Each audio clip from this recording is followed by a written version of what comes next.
chú rong à bé cầm lên là đi chẳng lẽ hào đi lâu thì bị cả bốn tiền là này ý bé cầm lên đất rồi và dần dần thì không cần chịu khổ đâu bé cầm lên chúng ta phải ăn làm để không phải chịu đâu cho bà khai đủ đi bố này bà thiên nói về adirvi bây giờ cái địa chân rôm và thùng anh xong thùng này bắt rôm và anh thùng anh xong thùng này bắt thì vào nhớ tên này anh du lâu bị bắt xuyên tên để sao xí về thì này kia là địa chân xin lỗi Elohim chú Judah mina Elohim lo xem Zender mina Elohim ta sibelo simen ta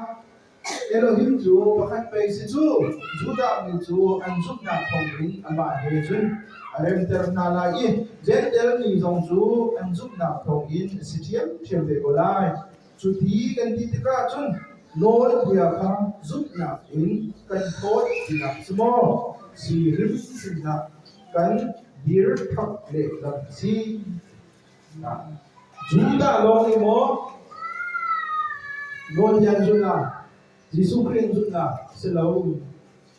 kan jod Jesus Christ kan jud ronga Lord dia he adi mo kan daw trot si mo ama ni la ne si rim tu daw kan dir thak le lam si dir thak di jo patu dir Mili akan lihat soal yang kami lakukan. Insaf lo deh, bagian lo dia dir kami, boleh bagian dan cenderung. Adir bil ka Judah upah boleh enggan dilau. Tersahan cuaca. Ipai minok se. Bagian dia uncunga, con piak nak man lo, con piak upah si. Tersahan. Messiah kong kan con piak tidak. Và thiên nôi Việt đến lầu chôn bia bắc nào dây rong á Messiah này cái chùa cà ba nôi bia cả rút vẫn tục tề đến nhìn giống bên chôn bia thì hai béo rút béo thằng xem Jesus Christ đang nên chôn là hốt là không phải xuân thì là cho thằng xem chú chào cho bố này akan chôn bia mi Messiah aman mi ka akan ni akan rút ông rồi ông biết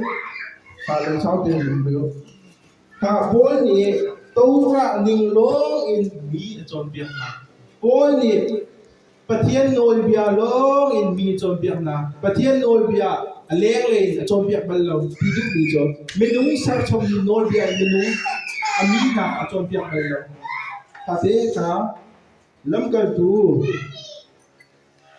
quân liệt Ame kula thumin, kula li.